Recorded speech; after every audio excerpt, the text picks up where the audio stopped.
नमस्कार सभी को। आशा करते हैं कि आप सभी अच्छे से होंगे। सीखने के क्रम में हम आज विषय विज्ञान के अंतर्गत एक महत्वपूर्ण टॉपिक मनुष्य के शरीर की संरचना और कार्य, structure and work of human body.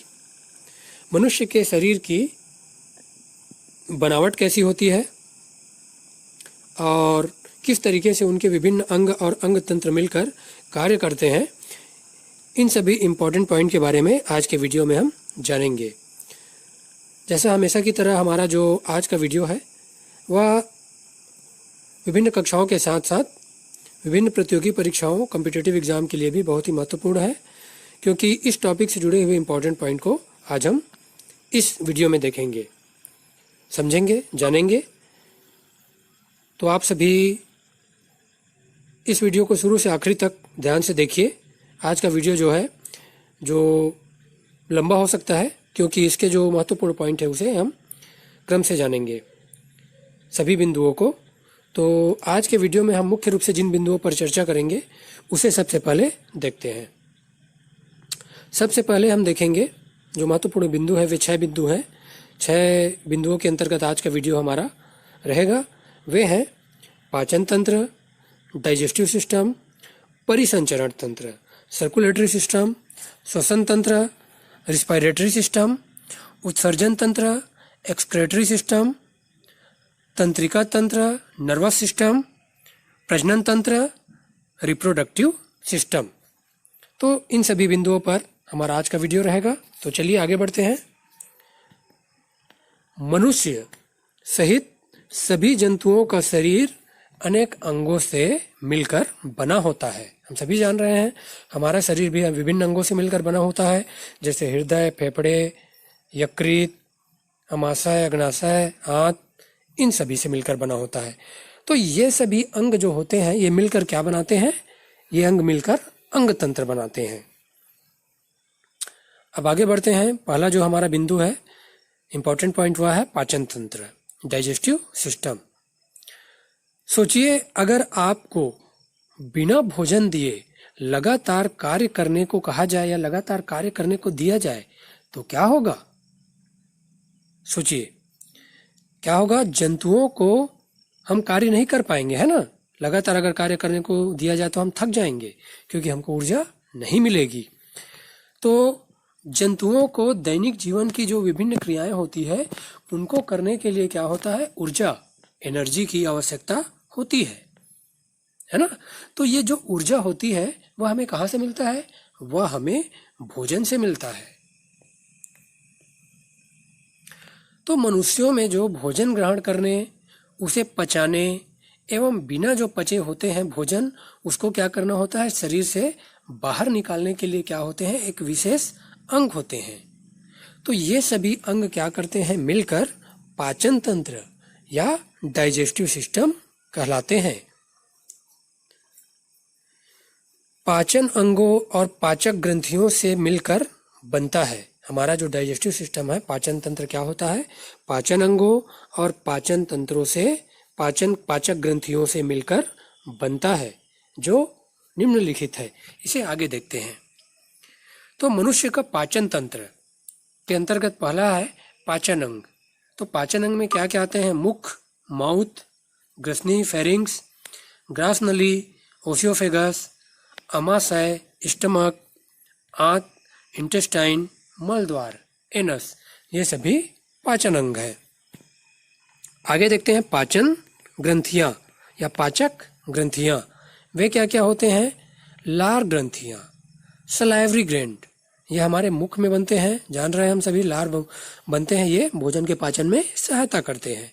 यकृत, लीवर, पित्ताशय, गॉल ब्लैडर, अग्नाशय, पैंक्रियास, ये सभी क्या करते हैं? पाचक ग्रंथियों का स्त्राव करते हैं और हमारे भोजन को पचाने में सहायता करते हैं। तो भोजन को मुंह से ग्रहण करना, जब भोजन हम मुंह से ग्रहण करते हैं उसे कहते हैं अंतर्ग्रहण। क्या कहलाता है वह? अंतर्ग्रहण। और मुख गुहा की लार ग्रंथियां क्या करती है? लार बनाती है। तो मुख गुहा में भोजन को दांतों से चबाते समय लार मिलने से क्या हो जाता है, वह चिकना हो जाता है। यह लार युक्त भोजन ग्रसनी से होता हुआ कहाँ जाता है, ग्रास नली में। ध्यान रखेंगे, लार युक्त भोजन ग्रसनी से कहाँ जाता है, ग्रास नली में, और ग्रास नली से कहाँ पहुंचता है, अमाशय में पहुंचता है, जहां पाचक ग्रंथियों से निकलने वाले पाचक रस मिलने से उसका पाचन प्रारंभ हो जाता है। अक्सर यह पूछा जाता है भोजन का पाचन कहाँ से शुरू होता है, तो भोजन का पाचन कहाँ से होता है, अमाशय से शुरू होता है। अमाशय में मुख्य रूप से होता है, जहाँ पाचक ग्रंथियां पाचक रस का स्त्राव करती है। अमाशय से भोजन कहाँ पहुँचता है, आंत में पहुँचता है, जहाँ पाचन क्या हो जाता है, पूर्ण होता है। भोजन के जो उपयोगी पदार्थों को क्या करता है, आंत की दीवारें अवशोषित कर लेती है। अक्सर ये भी पूछा जाता है कि उपयोगी पदार्थों का अवशोषण कहाँ होता है, भोजन के, तो आंत में होता है। यह शेष जो अनुपयोगी पदार्थ होते हैं वे क्या होते हैं, मलाशय से होते हुए मल द्वार के द्वारा बाहर निकाल दिया जाता है। इस तरीके से ये पाचन तंत्र हमारे क्या करते हैं, काम करते हैं। अब आगे देखते हैं परिसंचरण तंत्र, सर्कुलेटरी सिस्टम। आपको कभी चोट लगा होगा या आपने कभी चोट लगने पर घाव से रक्त निकलते, खून निकलते देखा होगा। तो ये जो खून निकलता है ये कहाँ से निकलता है, यह जो रक्त निकलता है वह रक्त वाहिनियों के कट जाने से निकलता है। और मुख्य रूप से वह कितनी होती है, 2 प्रकार की होती है। वे क्या क्या है, पहला है शिराएं, वेन्स, दूसरा है धमनियां, आर्टरीज। तो जो शिराएं, जो वेन्स होती हैं वे क्या है, त्वचा के नीचे क्या करती है, ये त्वचा के नीचे होती हैं और हरे रंग की दिखाई देती है हमें। हरापन लिए हुए नीली वाहिनियां शिराएं कहलाती है ना। हरापन लिए हुए होती हैं नीली वाहिनियां क्या कहलाती है, शिराएं कहलाती है। इन्हें हम आसानी से देख सकते हैं। और ये शिराओं का काम क्या होता है, ये शिराएं जो होती है विभिन्न अंगों से रक्त को कहाँ पहुंचाती है, हृदय में पहुंचाने का काम करती है। अगला है धमनियां या आर्टरीज। ये वाहिनियां शरीर के गहराई में स्थित होती है, इसलिए त्वचा पर ये आसानी से दिखाई नहीं देती है। धमनियां क्या करती है, हृदय से रक्त को शरीर के सभी भागों में पहुंचाने का कार्य करती है। पूछा जाता है अक्सर, हृदय से रक्त को शरीर के सभी भागों में पहुंचाते कौन है, तो वह है धमनियां। हृदय जो होता है, हमारा हार्ट जो होता है, वह परिसंचरण तंत्र का प्रमुख अंग है। सर्कुलेटरी सिस्टम का प्रमुख अंग कौन सा है, हृदय है। शिराओं द्वारा क्या किया जाता है, हृदय से लाया गया रक्त हृदय से कहाँ जाता है, फेफड़ों में जाता है। शिराओं द्वारा जो हृदय में लाया जाता है रक्त, वह क्या होता है, हृदय से फेफड़ों में जाता है, जहां से ऑक्सीजन युक्त होकर, है ना, फेफड़ों में क्या होता है, ऑक्सीजन युक्त होता है रक्त, और वह होकर रक्त ऑक्सीजन युक्त होने के बाद वह धमनियों के द्वारा शरीर के सभी अंगों में क्या किया जाता है, पहुंचा दिया जाता है। रक्त कोशिकाओं का जाल धमनियों और शिराओं को क्या करता है, जोड़ता है। इस प्रकार हृदय, धमनियां, शिराएं व रक्त कोशिकाएं मिलकर क्या करती है, परिसंचरण तंत्र, सर्कुलेटरी सिस्टम का निर्माण करती है। परिसंचरण तंत्र का कार्य है उपयोगी पदार्थों को रक्त के माध्यम से शरीर के विभिन्न अंगों तक पहुंचाना और अनुपयोगी पदार्थों को उत्सर्जी अंगों तक ले जाना। अब हमारा तीसरा जो महत्वपूर्ण पॉइंट है वह है श्वसन तंत्र, रिस्पायरेटरी सिस्टम। इसके बारे में जानते हैं।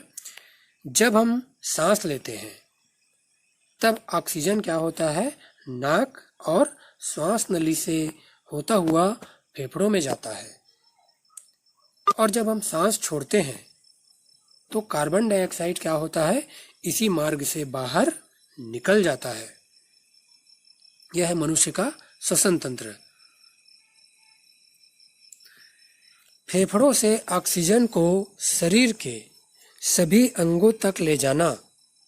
फेफड़ों से ऑक्सीजन को शरीर के सभी अंगों तक ले जाना और अंगों से कार्बन डाइऑक्साइड को फेफड़ों तक लाना, ये दोनों कार्य कौन करता है? रक्त करता है, ब्लड करता है। शरीर के अंदर पेट और छाती के मध्य पेशियों से बना एक पर्दा होता है, जिसे क्या कहते हैं? डायाफ्राम कहते हैं। और यह जो डायाफ्राम होता है वह क्या करता है? श्वसन क्रिया में सहायता करता है। हमारी नाक में क्या होते हैं? छोटे छोटे बाल व चिपचिपा श्लेष्मा पाया जाता है, जो क्या करता है? धूल व कीटाणुओं को आंतरिक अंगों तक जाने से रोकता है। तो ये जो हमारे नाक में पाए जाते हैं बाल और चिपचिपा श्लेष्मा, ये हानिकारक पदार्थों को आंतरिक अंगों तक ले जाने से रोकता है। अगला जो तंत्र है वह है उत्सर्जन तंत्र, एक्सक्रेटरी सिस्टम। इसके बारे में जानते हैं। हमारे शरीर में विभिन्न क्रियाओं के फलस्वरूप अनेक हानिकारक या अपशिष्ट पदार्थ बनते हैं। जैसे हमने देखा पाचन तंत्र में, पाचन तंत्र के दौरान क्या होते हैं? पाचक पदार्थों को जो उपयोगी पदार्थों से अवशोषित कर दिया जाता है और हानिकारक पदार्थों को बाहर निकाल दिया जाता है। तो ये जो पाचन की क्रिया के बाद जो हानिकारक पदार्थ बनते हैं और अन्य विभिन्न शरीर की क्रियाओं के दौरान जो अपशिष्ट पदार्थ बनते हैं, वे क्या होते हैं? हमारे शरीर के लिए हानिकारक होते हैं और हमारे स्वास्थ्य पर क्या करते हैं? अगर इनका हमारे शरीर में रहे तो बुरा प्रभाव पड़ता है। तो इन पदार्थों को शरीर से बाहर निकालना आवश्यक होता है। तो इन पदार्थों को शरीर से बाहर निकालना ही क्या कहलाता है? उत्सर्जन कहलाता है। मनुष्य का जो उत्सर्जन तंत्र है उसके बारे में जानते हैं। जो हमारा शरीर जो होता है अपशिष्ट पदार्थों का उत्सर्जन अनेक रूपों में करता है। जैसे मलाशय में एकत्रित होने वाले मल ठोस गुदाद्वार से कार्बन डाइऑक्साइड गैस जो होता है, गुदाद्वार से निकलता है जो मल जो होता है ठोस रूप में, और कार्बन डाइऑक्साइड जो होता है गैस फेफड़ों से पसीना द्रव त्वचा से उत्सर्जित किया जाता है। शरीर का एक अन्य अपशिष्ट पदार्थ जो होता है वह है मूत्र, यूरिन। इसको उत्सर्जित करने के लिए शरीर में मूत्र उत्सर्जन तंत्र पाया जाता है, जिसमें एक जोड़ी वृक्क, किडनी, एक जोड़ी वाहिनियां, मूत्राशय और मूत्र मार्ग पाए जाते हैं। वृक्क या किडनी का मुख्य कार्य क्या होता है? रक्त में से हानिकारक पदार्थों को अलग करके मूत्र का निर्माण करना। ये भी पूछा जाता है मूत्र का निर्माण कौन से अंग द्वारा किया जाता है? तो वह है किडनी या वृक्क। अगला महत्वपूर्ण पॉइंट है वह है तंत्रिका तंत्र, नर्वस सिस्टम। हम सभी अभी तक के चर्चा में जान गए हैं कि पाचन तंत्र, परिसंचरण तंत्र, श्वसन तंत्र और उत्सर्जन तंत्र का एक दूसरे से क्या है? बहुत निकट का संबंध होता है। तो सोचिए, यदि इन तंत्रों में आपसी तालमेल न रहे तो क्या होगा? तो शरीर पर क्या प्रभाव पड़ेगा? तो शरीर के सुचारू रूप से संचालन के लिए विभिन्न अंगों में तालमेल बनाए रखना क्या होता है? जरूरी होता है। और यह तालमेल बनाए रखने का कार्य कौन अंग करता है? कौन सा तंत्र करता है? तंत्रिका तंत्र करता है। जैसे कोई भी हमारे घर में विभिन्न जो मशीन होते हैं, अगर कोई भी शरीर को क्या करते हैं, जैसे कंप्यूटर हो गया, उदाहरण के रूप में बात करें तो कंप्यूटर में क्या होता है? कंप्यूटर का जो कहा जाता है ब्रेन क्या होता है? सीपीयू होता है। अगर वह कार्य नहीं करेगा तो हमारा कंप्यूटर के बाकी अंग कार्य नहीं करेंगे। ठीक वैसे ही विभिन्न तंत्र जो हमारे शरीर के होते हैं उन सभी को मुख्य रूप से व्यवस्थित करने का, सुचारू रूप से संचालित करने का कार्य जो होता है वह हमारा नर्वस सिस्टम, तंत्रिका तंत्र करता है। तो इसके बारे में जानते हैं। तंत्रिका तंत्र के जो प्रमुख अंग है वे हैं मस्तिष्क, मेरुरज्जु, तंत्रिकाएं और संवेदी अंग। हम सभी जब खेलते हैं, पढ़ते हैं, सवाल करते हैं तो इन सभी का नियंत्रण कौन करता है? हमारा मस्तिष्क करता है। लेकिन कुछ क्रियाएं हम बिना सोचे समझे भी करते हैं। जैसे अगर आपके शरीर में कभी क्या होता है, कांटा गड़ जाए तो आप अपना पैर क्या करते हैं? तुरंत उठा लेते हैं। और अगर किसी गर्म वस्तु पर अगर हाथ पड़ जाए तो हाथ को हम क्या करते हैं? तुरंत पीछे खींच लेते हैं। ऐसे कार्य जो हमारे नियंत्रण में नहीं होते या बिना सोचे समझे करते हैं, इन सभी के पीछे इन सभी कार्यों का नियंत्रण मस्तिष्क नहीं करता है। इसका नियंत्रण कौन सा अंग करता है? मेरुरज्जु करता है। मस्तिष्क और मेरुरज्जु क्या होते हैं? एक धागे के समान, अलग अलग धागों के समान उसमें क्या होती है? अनेक रचनाएं निकल कर क्या करती हैं? ये संवेदी अंगों और शरीर के अन्य भागों में फैली होती है। इन्हें क्या कहते हैं? तंत्रिकाएं कहते हैं, जो सूचनाओं का क्या करते हैं? आदान प्रदान करते हैं। ये चित्र में हम देख पा रहे हैं मनुष्य का तंत्रिका तंत्र, जो विभिन्न रचनाएं धागे के समान, यह सभी जाकर मस्तिष्क और मेरुरज्जु से जुड़ी होती है।